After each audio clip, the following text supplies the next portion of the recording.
Hello, everyone, and welcome in to the Stone Angel Season 1. Today we've got Scarlett and Forsaken up for you today, and a spicy set to start things off with Singularity on, I believe, the Suffo. Oh, I think this is Groaning 2, I believe. Actually, my map knowledge is a bit goofy at the moment, but should be an interesting match. I have seen a few games of the Singularity from Team Scarlett, so interested to see what Lemon has in store for us today, but this set could go either way. It's a very interesting set if played correctly, and there's a lot of interesting plays you can do with it as well, considering the counterplay with EMPs for this killer, reverting it back to just a simple M1 killer, or the incredible oppressive state of Overclock, if it comes through. But with a nice little infection early on onto our ace, this is exactly what you want to start things off. But unfortunately for Lemon, we have the EMP in hand ready to get rid of our goop.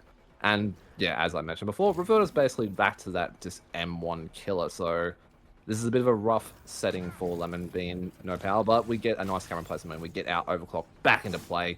We do have the quick break speed with Overclock and vaulting of windows, and the gap closing at capabilities with power. So unfortunately for Ace not having an EMP anymore, we are going to be in a rough chase at the moment, but it does look like Lemon might be dropping here to go check on our generators and maybe switch to a new target. The EMP does come through though, so we don't get the teleport onto our Clawbit, allowing our survivors to work on the generators. But I'm not alone in this. My boy Hasso is here with me to cast this amazing game today. Singularity, Hasso, what are your thoughts on this set? It's a bit of a love-hate set, I think, for a lot of people. Terrible. I hate this killer. I hate this map. I don't enjoy it at all. But what I will say is I love how teams verse this killer. You have to be so coordinated with everything. I mean, you can't really make any miscoms. You have to where all the communicate where all the bubbles are, whatever you want to call them, the EMP, the whatever you want to call them. But yeah, you have to sort of call out where they've been placed, and it is an entertaining watch. But I find it's an entertaining but boring watch. But at the end of the day, some would say this is the 3-gen king killer. I mean, this killer is unstoppable in the 3-gen. We are going to miss a swing right there onto Weir. Now, Weir has been around for a while. This man's got a bit of experience going in. He's going to opt not to drop the pallet, which probably in a situation like this is the smart option to do. And we again are just, Lemon is starting to let all the pressure build. We have no hooks. We have a lot of gen pressure. He needs to get this down ASAP and get that pain raise off before Spacey and Enlighten pop their gens. It's going to look problems here. We've stunned him, but we haven't got the down. That is unfortunate right there. We're just going to commit through to the back of May now.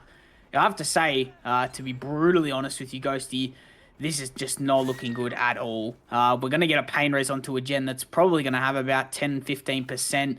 Obviously, that'll regress it all the way back. But overall, this just doesn't even look good at all. And we're not even going for the pain raise. So this will even just give them more time.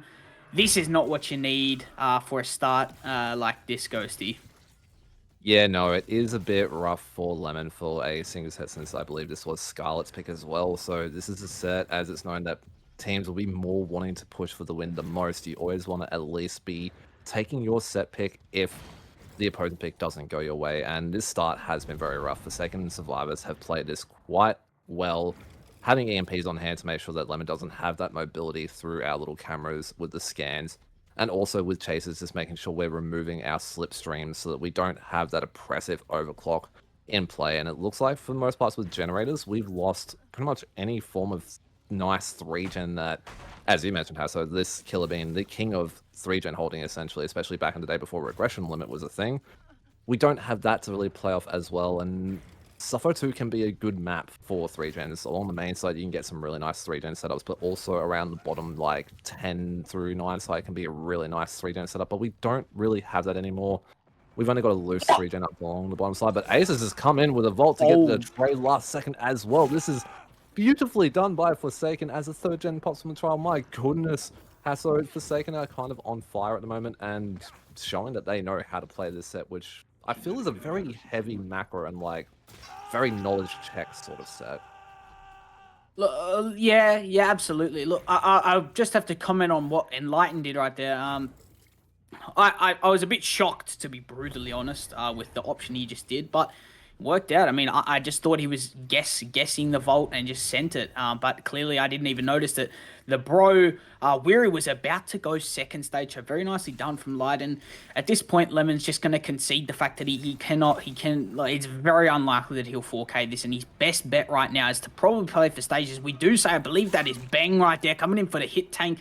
Very nicely done. And this is a team that has, you know, added some new additions to the and some really experienced players, and Lighten being one of them, Spacey being one of them, just some really good players that have been free agents. And we try to get a little bit jiggy there, Bang, but it does not work out, and we're just going to take the hook. But as I was saying, yeah, this team has added some really good experienced players that have been around for a long time, and Lighten's been around for a very long time. Spacey's been around some of the gospel fellas for a while, so he's learnt a lot.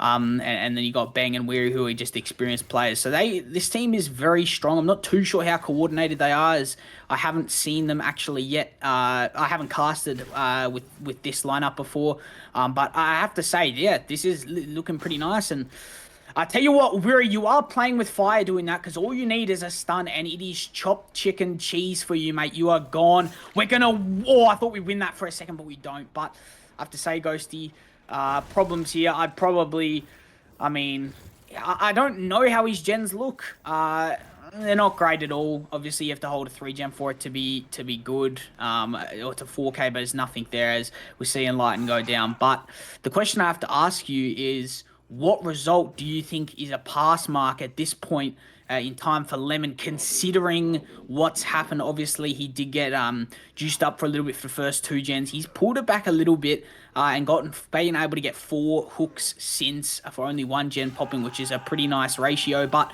what do you think is an expected result from here on out? I mean, I couldn't agree more that Lemon has brought momentum back with a very unfortunate start with how that first chase went, and the really well played work with the EMPs, removing that power away from this killer. We definitely are going to be wanting Spacey to at least secure that 4th fresh hook of the trial at least, but I'm definitely seeing the outs happening. I'm going to call maybe a 2 out at this stage, possibly a 3 out if the Forsaken lineup can keep this momentum up with their gen pressure and get a lined off hook as well. I think losing a line here might be a bit of a setback for our team, since you don't want to be in a 3v1 against pretty much any killer, and that's where the stages could definitely start adding up. But without a 3-gen to hold, it's going to be a bit chopped for Lemon. We definitely will be wanting a kill, and we can already see Spacey is already rotating him. I'm actually a bit surprised that this is Spacey coming in for this, securing that 4th fresh hook, but it does give Enlightened another leash of life and lets him go for another run. So while Spacey being down is not the greatest, we are going for a tunnel out on our Ace on our Enlightened. So this is interesting, because it means that we can either remove the survivor on a generator to try and hit take. A bit of an unfortunate camera placement, meaning we get 2 cameras instead of removing. And we do get a nice little scan onto Enlightened as well, so we have access to that overclock again for that gap closing and overclocked, meaning we only have this power to play, have to pre-throw, but quick break with overclock. We just need to have a cooker chase in the corner and just die as far away as possible from everything. Spacey in the background has been picked up though, so we have got them back into things, but a medium vault or slow vault from Enlightened will secure the death. But in saying that, as we've mentioned, the gen pressure has just been immaculate this game. We've got another gen popping for that final chase from Enlightened, so we will be entering that 3v1 with 1 generator remaining, and a lot of stages still up on the board. Bit of an unfortunate killer's perspective bug. We love Dead by Daylight for this, so we may not have killer point of view for a little bit as we just use our survivors, but we have taken chase back onto Wary on the 5 side of the map, but looks like we're just going for a tag and run. We don't want to really play too aggressive for another chase. Probably try and find Spacey here at this stage, because they're down onto Spacey, and a full secure would probably be a really good shout at this stage, since chances are we're not going to be able to stop these generators. Our survivors have also got their EMPs back. A bit of a quick turn back the clock, I believe, on our gen by main as well, if we do still have it. Very interesting perk. I do like to see it, especially on a killer like Singu, being able to just do little drive-by kicks of gens. But this is definitely not the survivor we want in chase right now. Oh. Ooh, a bit of an ambitious swing on the main window, but we don't end up connecting it. I think that the vault might have been the better shout with overclock and just closing the distance for a much easier M1, but we're not even committing to where we've gone back towards Bang on the mid side of the map, and they're not slipstreamed at the moment, so we're just an M1 killer at this stage, and that's the weakness of this killer, what people don't realize. Yes, this killer was an absolute menace before gen regression, being able to hold 3 gens to an eternity, but A beautiful TP through the window by Lemon might actually do exactly what I've been hoping to see and secure that 4th fresh hook onto Wary. And as much as it does cost Lemon that final gen, it does at least secure the final fresh hook of the trial and potentially another 2 more stages, since Lemon at this stage should not leave Wary. So it should just be I'm chilling, I'm just going to hang out with my survivor friend here.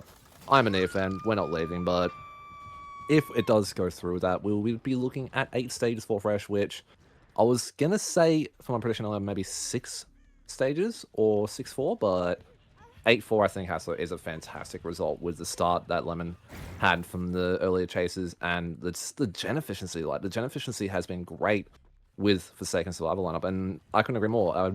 There's a few faces here that I have not actually seen myself. I've casted a few games that I've seen Forsaken in. I think they're a great team, just like Scarlett, but definitely good to see Forsaken picking up some experienced blood into the team with people like Enlightened, as you mentioned. So, yeah, I think it's definitely, in the long run, going to pay out very well for the team, but it does look like Forsaken are happy with the 8-4, taking their 2 out here and not really having a choice now, but overall, I think, given all that happened, especially...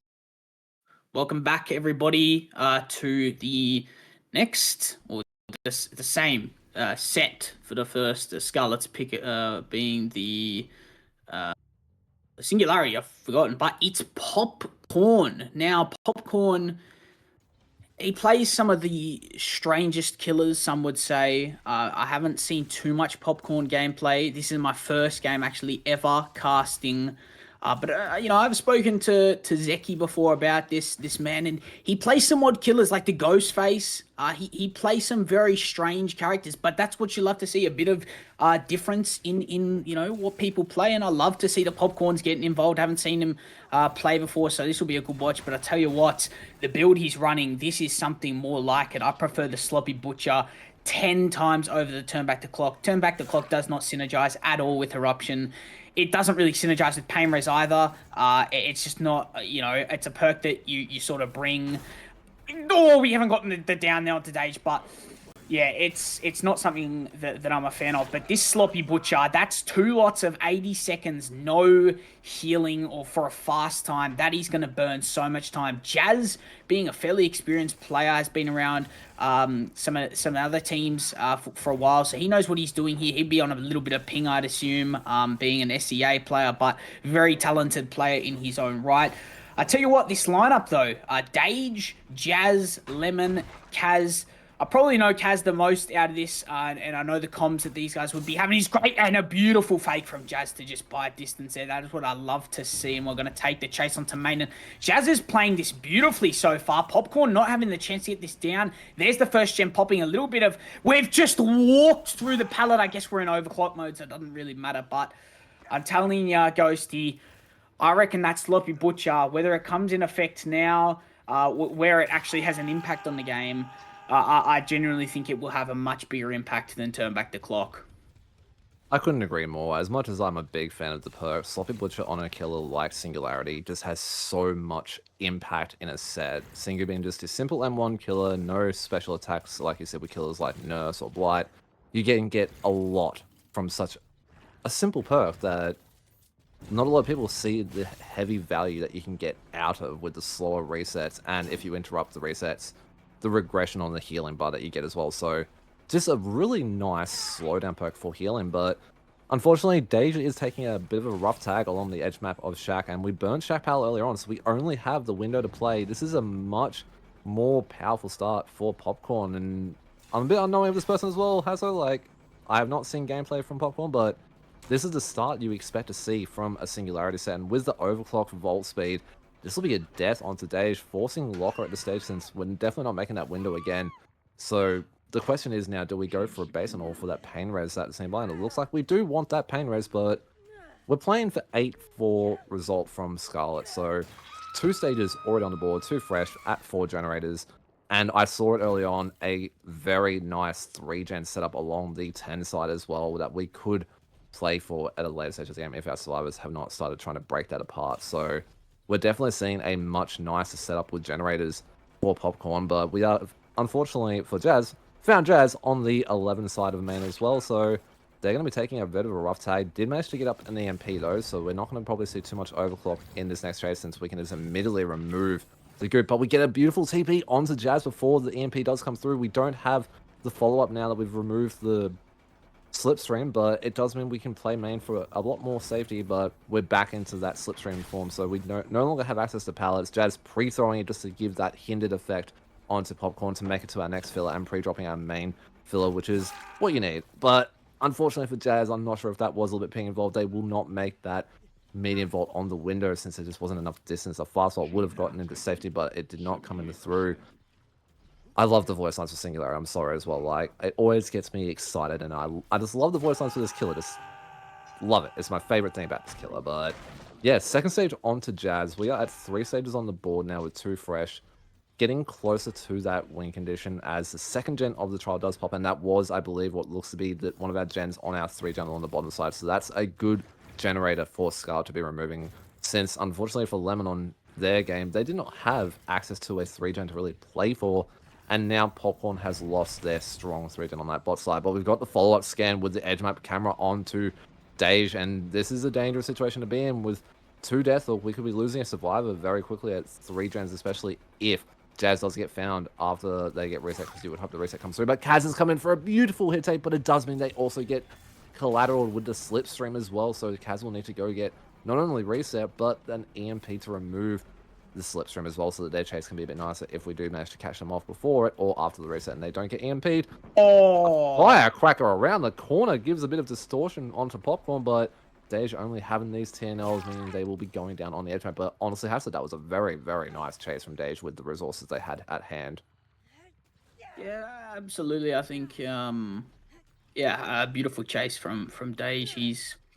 He's someone that, you know, definitely isn't. And no disrespect to him, he's not the greatest player in the region, but the amount that he has improved in the past 6 months is exponential. I genuinely don't think I've seen someone improve as well and as fast as that man has. He grinds the 1v1s, he grinds the scrims, he's loving it all, and you know, good to see him put that performance in, because that is what you need if you're a team that's playing for, you know, try to get as many stages out the door as you can, and he's played that beautifully, so good on him. But that being said, I mean, we are going to take the chase onto the man you don't want to chase, but you do want to chase because he's Death Hook, but you know, it's not going to work out for him. He's dropped the pallets too early on in the trial, which isn't his fault. He has to if he wants to live for his life, but that is a death on to the big Jazz. Now, Jazz, it's not ideal to probably have one of the best survivors on Scarlett out the trial. It's definitely not ideal in any realm. Kaz being caught a little off guard, definitely something you don't need as well. But that Sloppy Butcher, I mean, I have to say I'm a bit surprised we haven't gotten as much value as I thought. To be brutally honest, I thought we were going to get a lot more value than we have, and it's not to say that we haven't got any at all, but they've reset. They're in a good spot. But Popcorn has all right gens, I believe. I'm not too sure. But there's another gen popping. So this is problems. Kaz is going to get the stun. Popcorn, mate, you got to stop walking into these pallets.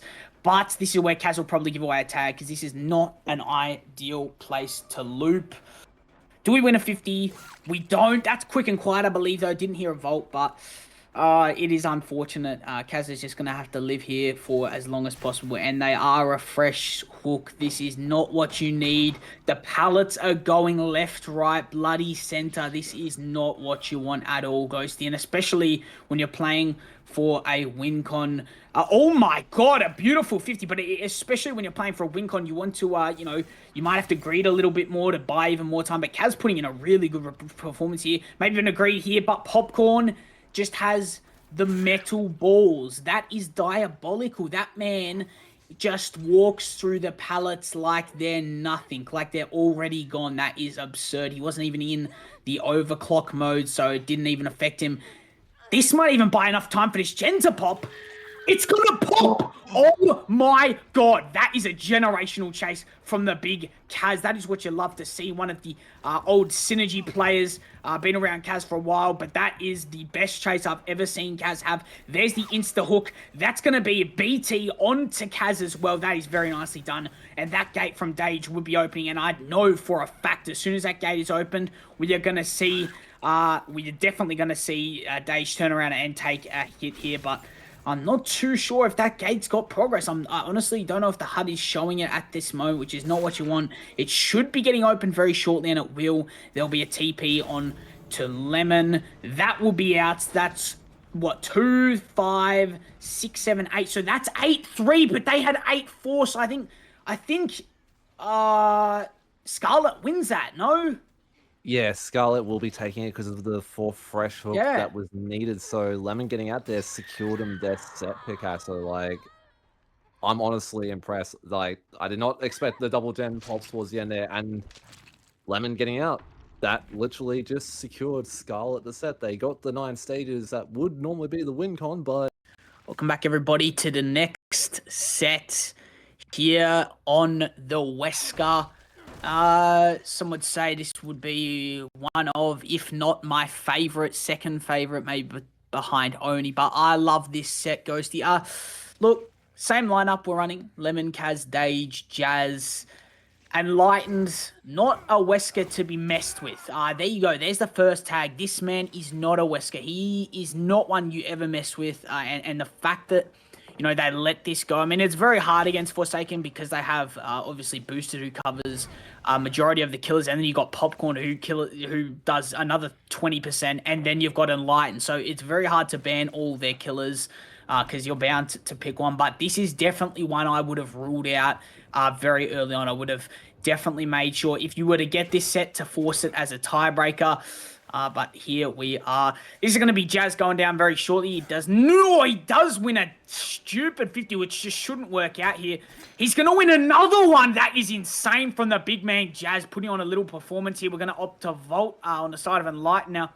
You know, these two players, again, very experienced, and we've gone for another Vault on the side of Jazz. This is very nicely played. We're going to even juke his second dash. This is a great start for the side of Scarlett, but how long can Jazz live? He's going to die probably here, just die towards edge 11. No, he's not going to. He is indeed. So that'll be a death there onto Jazz, or a hook, should I say. I'm going to drag towards top mid. That is a very good start for the Survivors, Ghosty.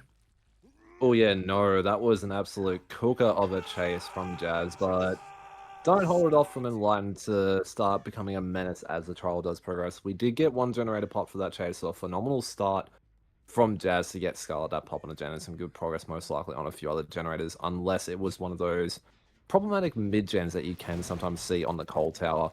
Maybe they were trying to like just get a quick double up going and get that gen out of the way, or the unfortunate tree blocking the second dash for Enlightened to get back a bit close to the hook and commit to a, I believe, the tunnel out that said yes onto Jazz. Expected stuff that you see very commonly on the Wesker set, but I'm with you, Hasso. This set's amazing. I don't see how anyone could not enjoy a Wesker set. Not only is the killer, I'm sure, beloved by the community, but just in general, this set is always a fun one to watch. A lot of action compared to some other sets, and even sets like Oni, as you mentioned, like just that the start can be a little bit slow, but then things can all start happening at once. And I don't know how this tunnel out on the big man Jazz is going to go. It's basically a battle of 2 very strong players at the moment, and a beautiful read from Enlightened to do a quick double dash through the pallet as well after the first one, getting that down onto Jazz as well. This is what you want, and this will be the momentum coming back for Enlightened. We do still have that nice typical 3-gen setup along the top side of Coal Tower, and I think that was probably one of our bottom side gens that we did see being removed early on. So we do still have a fairly holdable side of the map to play, and we do have our 2 mid-gens, I believe, I think, with Logs and what used to be that gen over on the 3 side. No, I was mistaken, it was not Logs. We've got 7 and Shaq, so we've lost that mid-gen, which was like the loose 4-gen setup, but Kaz, unfortunately, getting caught off on the main balance throwing edge. This could be a 2-tap coming through very shortly, which is a bit devastating for the Survivor side of Scarlett, because their start was very strong with that first chase from Jazz. But we now have a slug onto Kaz, and we're going to be rotating back towards Jazz to try and secure that death and remove a Survivor at 3 gens remaining. But we see the scratch marks going through, so they are going to be able to get the unhook and not take any unfortunate extra health stages with the trade. So this is good. We get Jazz back into the action, give him another run.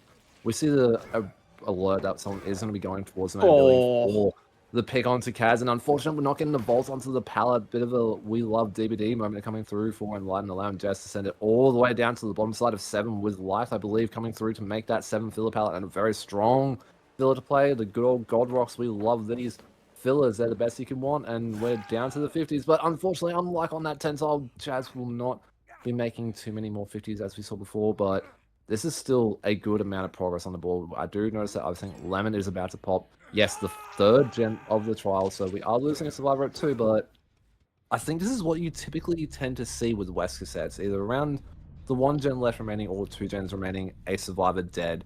But all other survivors are fully healthy, not infected, and no stages on the board from any of them just yet. So we have a lot of hook stages to play for as we switch our chase over to Dage now. Unfortunately, missing the bound, giving Dage a lot of distance at the moment, but also just another really strong pallet to play on the 3 side, but is jigging up back towards that 1 corner side. I do feel we want to be probably trying to get towards that bot side to allow this top side to be pressured, since I think most of our gens are on the bottom side, but the rock not working well for Enlighten means we will not connect that bound, but we are a little bit zoned on the edge map, and have to make a big dash towards main, and I don't think we have that pallet anymore, so we're going to have to go towards the edge map, so we get our first bound tag onto Dage, as he has to send it all the way back down towards the 1 side, but we may have caught eyes on another survivor potentially, because we are dropping chase onto Dage. Yes, we see Lemon is stealthing up to 10 side, so it looks like Enlighten may have seen them up along the hill. Yes, we have met eyes, and the chase onto Lemon now begins.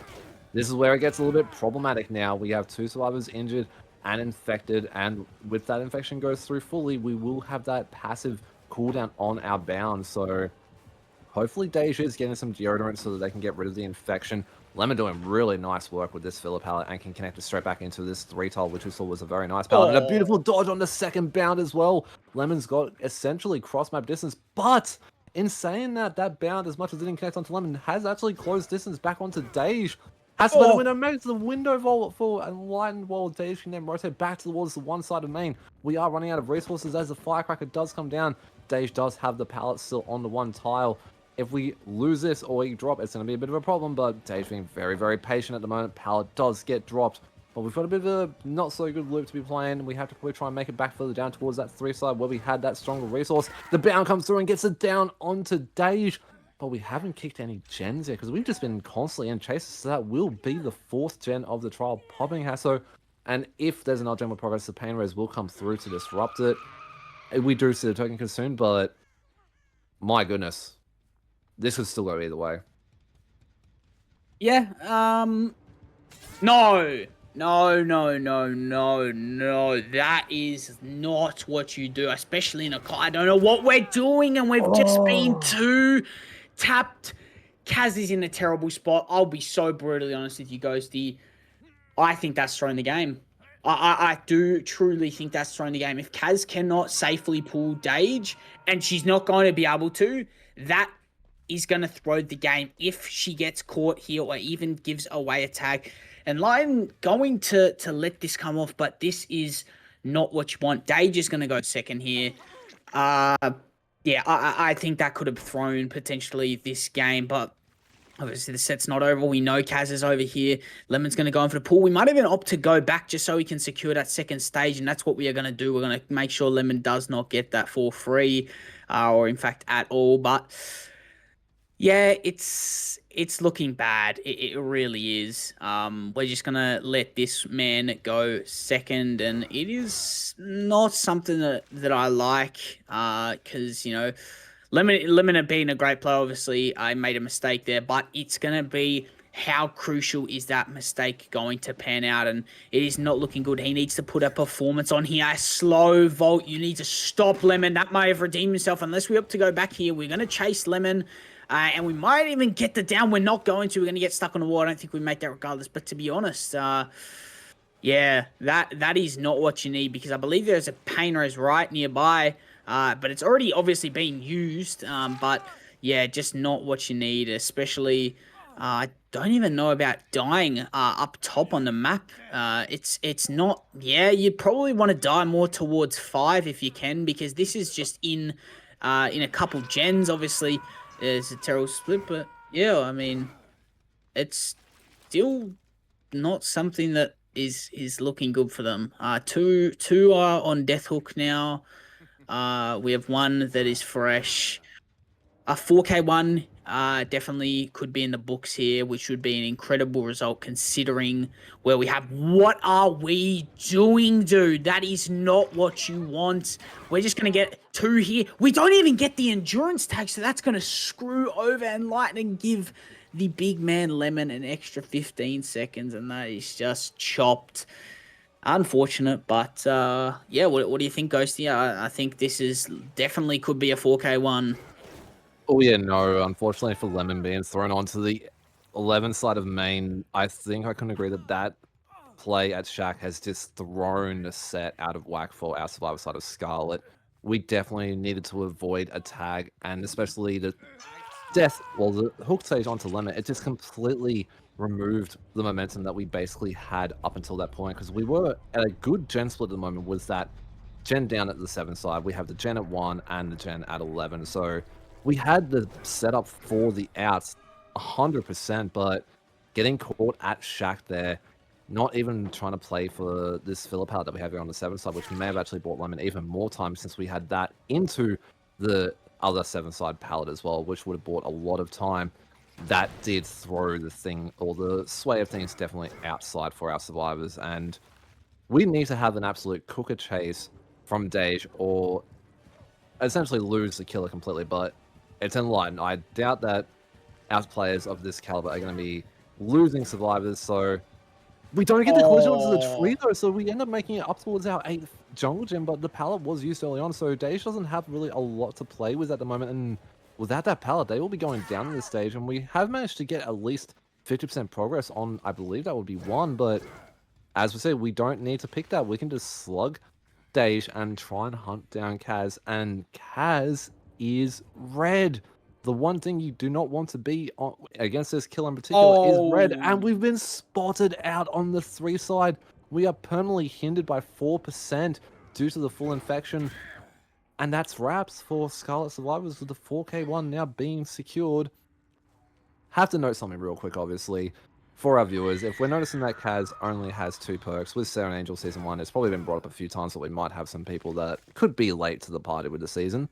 There is a budget system with Season 1 of Angel, so our teams are allocated $50 to buy their perks, essentially, and as we saw on Kaz, they unfortunately have been the survivor that got allocated the lesser side of the funds, because you need to make sure that that $50 gets you through the entire match. But a 4K one from Enlightened, this is Forsaken's set pick, so you'd expect a good result, and we are back. Thank you all for sticking with us through these short intermissions as we transition into the second Wesker set for set 2 of Scarlet vs Forsaken.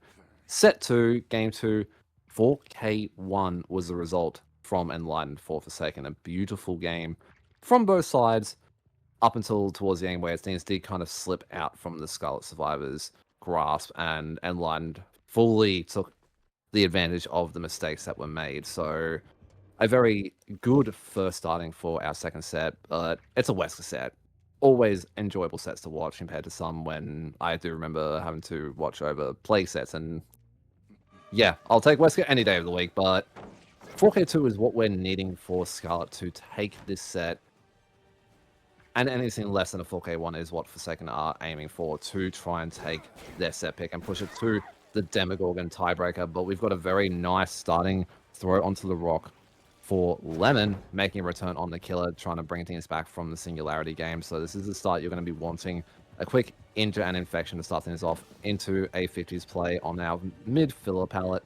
Or I think we're at the bot side from memory, but unfortunately we're not winning the 50 on that palette, so this will be a very quick down. But the gens are wearing her, so we've got, I believe, a 3 split going on. Painrez is going to be hitting one of them, but a lot, and I mean a lot, of gem pressure to start things off for sure. Yeah, absolutely, and I think just swung through the pallet. Oh god, we have been caught out. Lemon a little bit too rushy with these. He needs to, I think, just slow down a little bit, compose himself, because it's only early on in the game. But look, yeah, this is, I mean, December it was an okay chase. Definitely not a death spot that you want to be in. Obviously, again, December, someone I'm very familiar with. Know him for a while, one of the boys. So I know he loves this game, loves hanging out with the bros, and he's a very dedicated player. And I know he wouldn't be too happy with his death location right there. But being said, I mean, we might even just go second here. Spacey's being caught out here.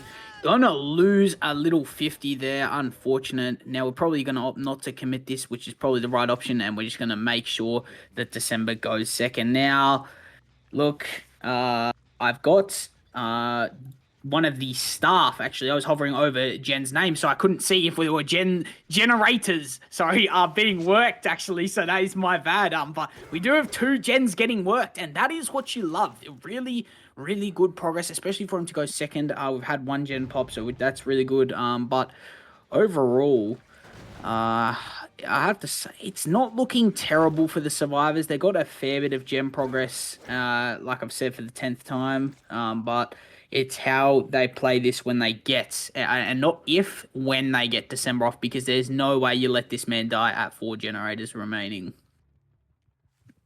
Oh no, 100%. A death at 4 is utterly devastating for the survivor side of any set. So, as we've said, and it comes through, we do get the unhook onto December, so they have another leash of life. Looks like potentially a balanced landing play coming through. Yes, we will be using that to make it all the way towards our back end of Shack, but we need to make sure this chase lasts, because we need to be getting these rounds up, and we've just, I think, predicted a head-on of some kind, or that we had someone here before, but we're not going to be taking the pain res onto Ace. We're going to be committing straight back towards our timeline onto December, which I think is still the correct play, because if our second survivors do try and play for the protection on December, it does remove another survivor from a generator, so we may just have to let December last as long as we can, because yes, we do get our second generator popping out of the trial, but we do also need to look at getting our slogged survivor enlightened back into the game. Oh, no, sorry, not enlightened, our Ace, sorry.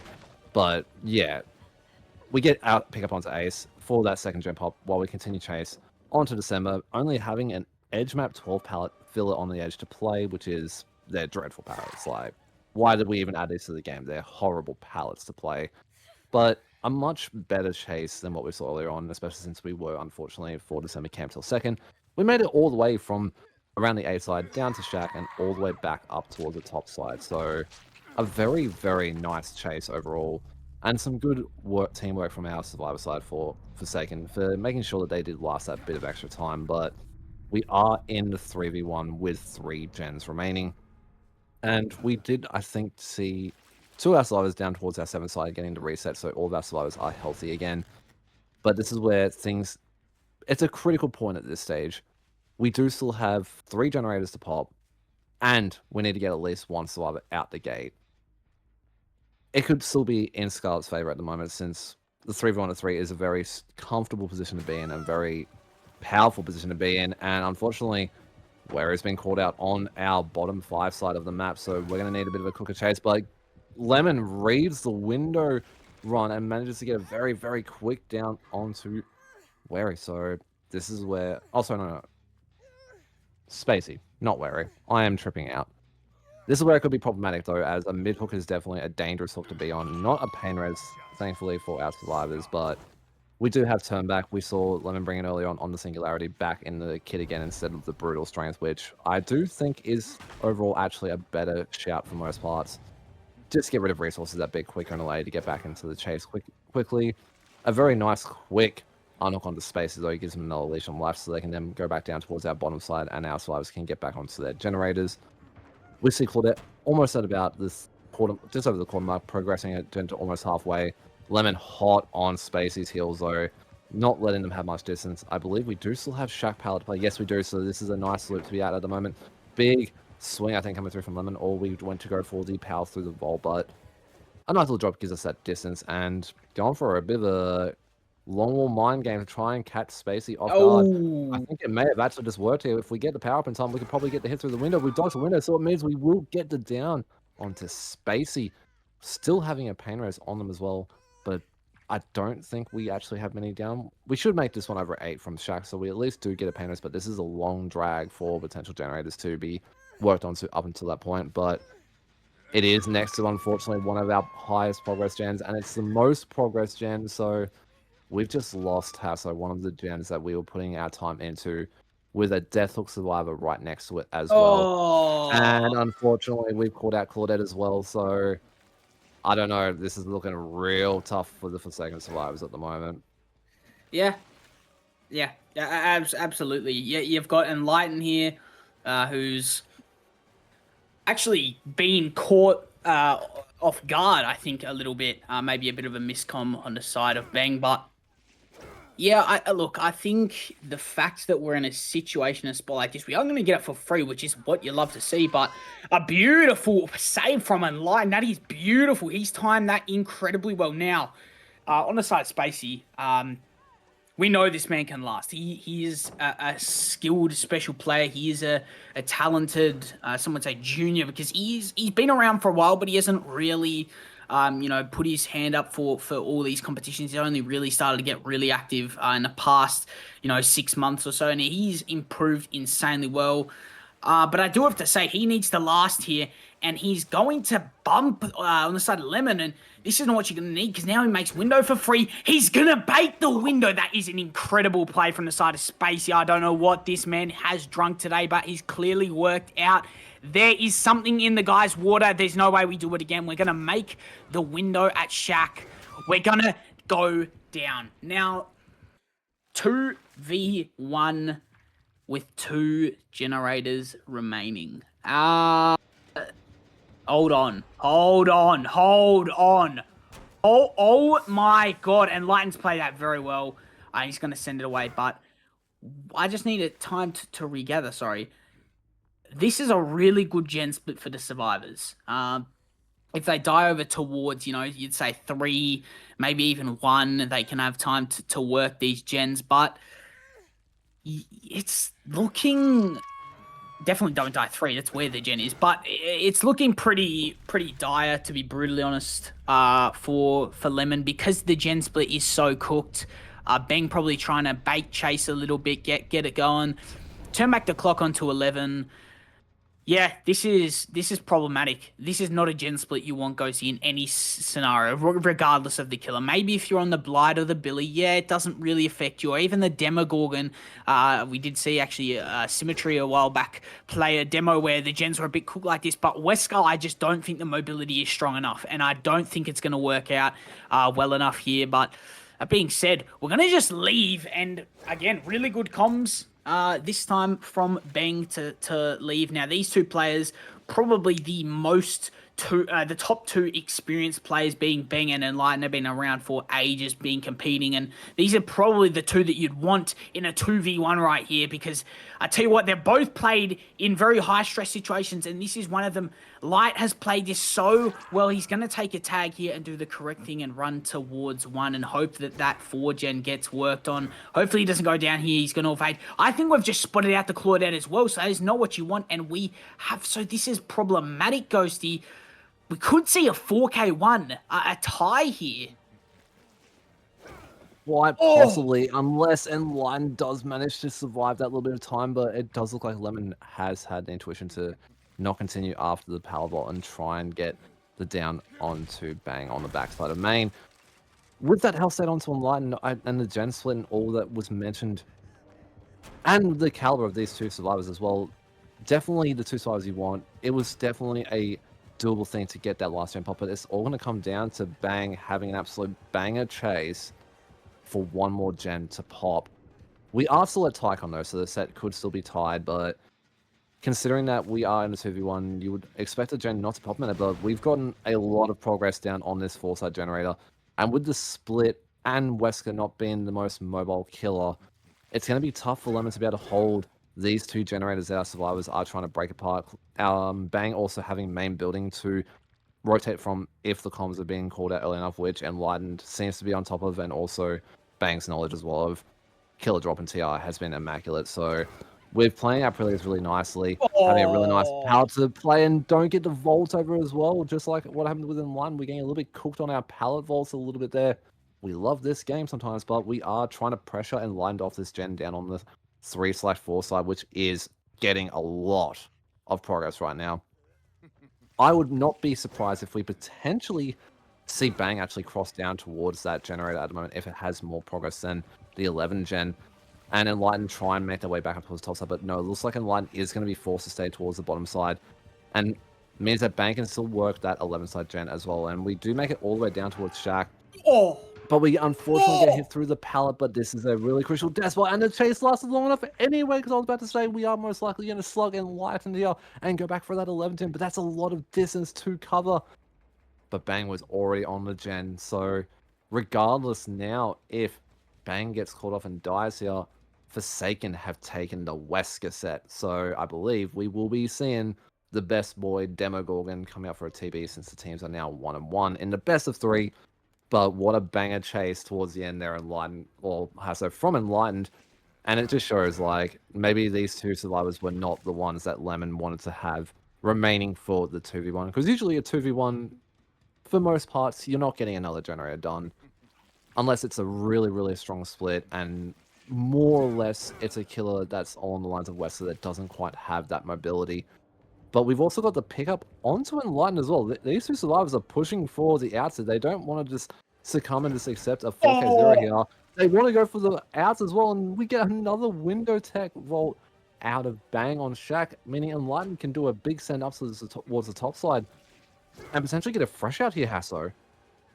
I have to say, I know Lemon would be fairly disappointed. Obviously, they had a really, really good start. Scarlett being the team, they had a really, really good start. And to see it end like this, it does sort of hurt, because you know how, at least I know, hold on, it could be a 4k0, but I know how much effort that Lemon has put in, especially over the in Scarlett as a team. But that is just, I think they just got the better of him. A 2v1 played pinpoint perfectly. It's like. And welcome back. We are on to the tiebreaker now of Forsaken and Scarlett. Both teams have managed to take their set picks and push it all the way up to the Demogorgon. We're running it back on the CT1, a map you would normally see with Demo if it's not usually Wrecker's Yard, or I guess the rare Azeroth's resting place, but that's a bit of a tough moment there. Dave, I know those feelings of when you go for the breakable doors with Shred, and it's just like, do you know what? You don't get that. But Demo CT1, a bit of a rough map it can be for Demo, and I've mostly seen some pretty low to mid-stage results for this killer, since Demo isn't exactly your most crazy strong killer. But it's also be decided, if our survivors make a few mistakes and the set is played well, it could lead to those 4Ks that we all love to see. But Spacey being our first chase, a beautiful Shred coming through to get our first tag. This is a nice start to a chase, but we do have the main building to play for. And where you want to be at, allows our survivors to really get some gen pressure working. And this is where it matters the most, because obviously the winner of this set will take the match fully. So Spacey unfortunately does not have the 11 side filler that connects into main on this side, so will not be able to make the 10 tile pallet and does go down afterwards. So bit of a mixed feeling start for this. It is a very quick hook, and it's going to be a pain res as well before any of our generators are popping, so I believe that's Bang's gen that's going to be getting hit with PR, losing a bunch of progress, and a hook towards our top side, which, if I'm not mistaken, was what I saw with our gens. Looks like a fair few of our gens are more orientated towards the top side. Dej also applying turn back the clock to hit that generator on the bottom mid side.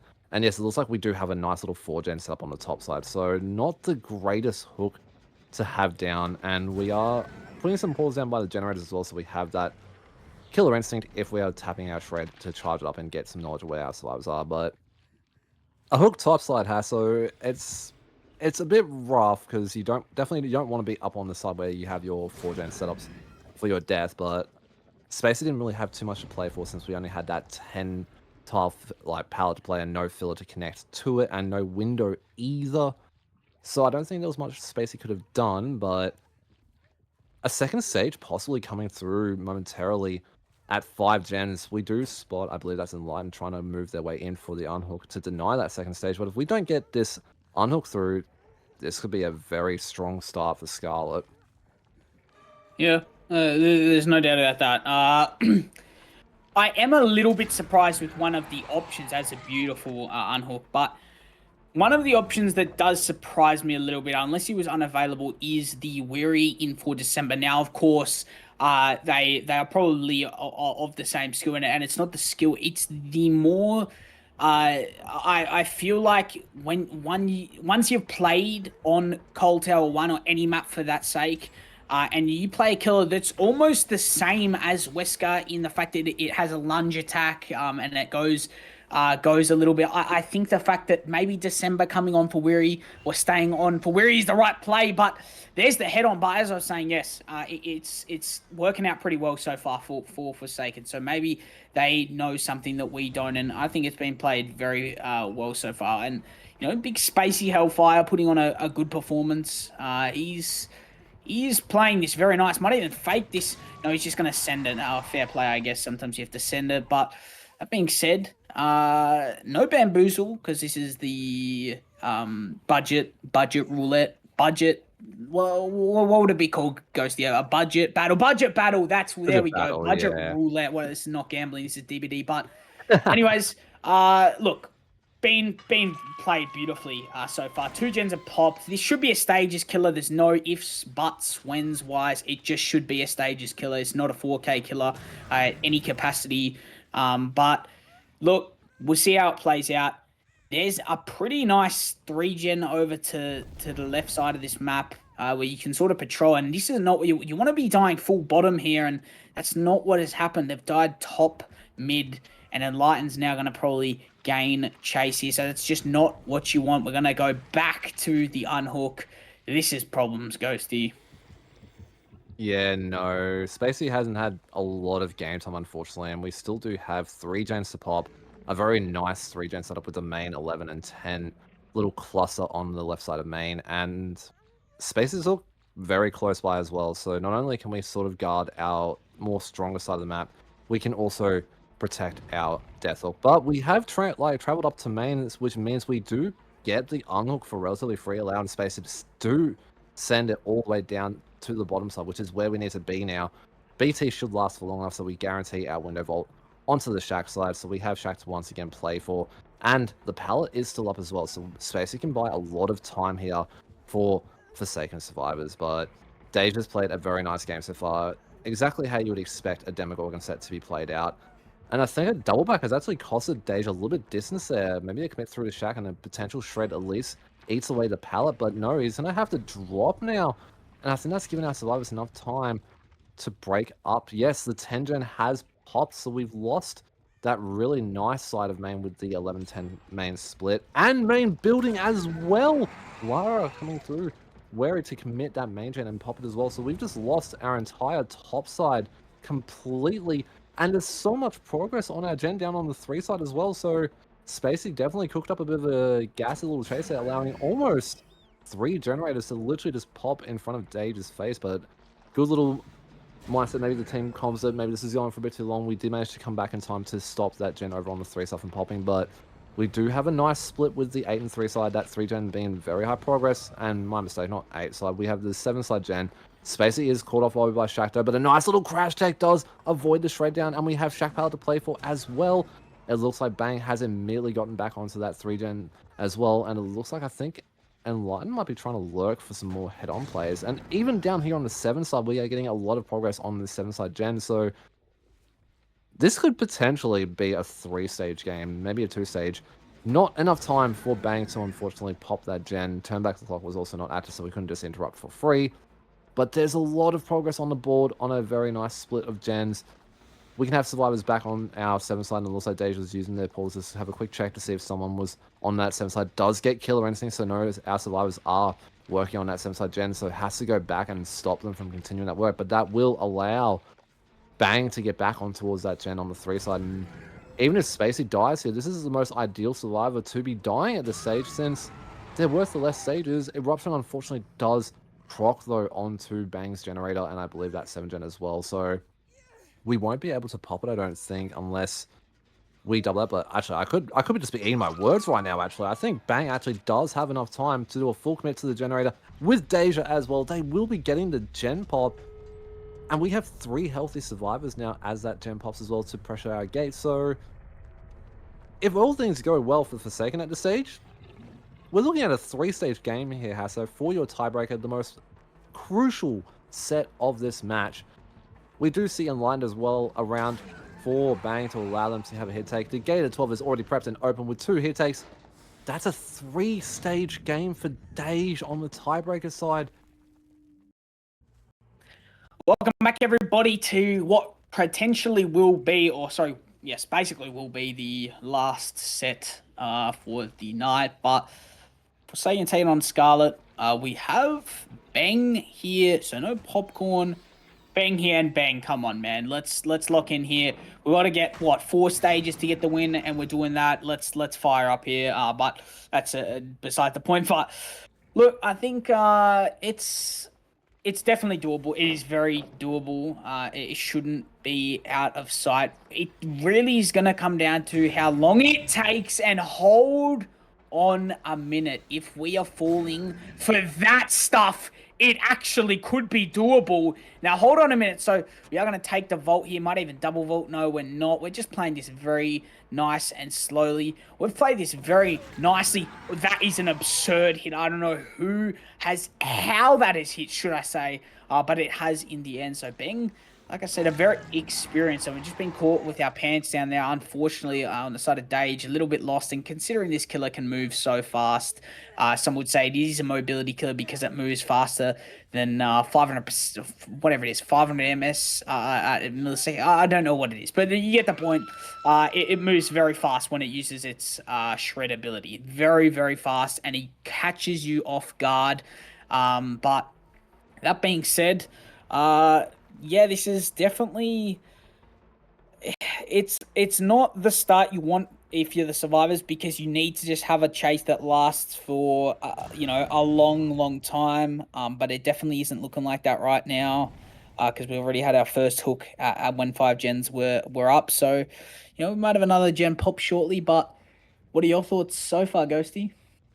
It was looking like a really good start from Dej for our side of Scarlet. That starting chase was honestly pretty banger, and unfortunately Dej will be our next chase. It looks like getting a nice smash hit, our only perk for our builds, but it isn't enough, and we get caught off on the rotation down towards the 7th side, meaning we will be looking at our 2nd stage of the trial coming through for the 2nd gen popping. Kaz was trying to come in for a potential pallet save. Obviously, Bang did spot our survivors down on that bottom side gen, our towards 9 side gen, so that was off the cards from. Oh no, it was Water Tower. I am blind as a bat right now, but 2nd stage on the board. We only have 2 stages we can now give up, and we still need to get all 3 generators completed and Dej off the hook, and basically all 4 survivors now out the door at this point to take the set. We are basically lurking on the Tycon at the moment, and at this stage we could probably comfortably just fully commit to a camp out onto Dej, and that would basically secure the set. But as well, I see in line vision we could not let the 2nd stage come through. The beam save attempt coming through, but it was not enough. And with not Enlightened, but with Ace's hook on that's the 2nd fresh hook that secures for taking the set. But obviously Bang had a relatively comfortable win condition to play for, with 3 stages only being needed. 4 if it's a tunnel out and that 2nd stage, but at this stage that's 3 and 2 fresh, so that is the win con we needed to take the set. So Forsaken will be winning this, but we don't cut it there. Obviously we'd love to see the games played out fully and see what our teams can play for. So we do spot Lemon on our 10 side coming through with a nice unhook and not taking the tag for it, so it has their health set to play as they rotate down towards the 8 side. But it was obviously very rough for Scarlett. They did cook up a nice little starting chase. Almost got the flashlight save as well from Lemon on that hook for our ace, but that not coming through. Maybe some space by mashing was coming through to secure the hook animation and deny the flashlight save. And we still have this problematic gen that we're doubling still at this point. And at this stage, I don't think we should have committed to a double, because we're just always sort of in this area where we're getting hooked up near the section, so we can't really commit to it. So I don't know if the double out was a good thing to commit to anymore, since our hooks have been always so close to this generator, so we're never able to really continue the pressure onto them. We just can't make it towards our bottom side. And I'm looking at it now, Hassel, and I think that I don't think any of us have noticed. We're like 5 gen up on the top side. Cooked. Look, it's not ideal at all. We've still opted to go for the double. I mean, fair enough, you want to get this gen out the way, but I don't see it working. I mean, they're going to pressure that.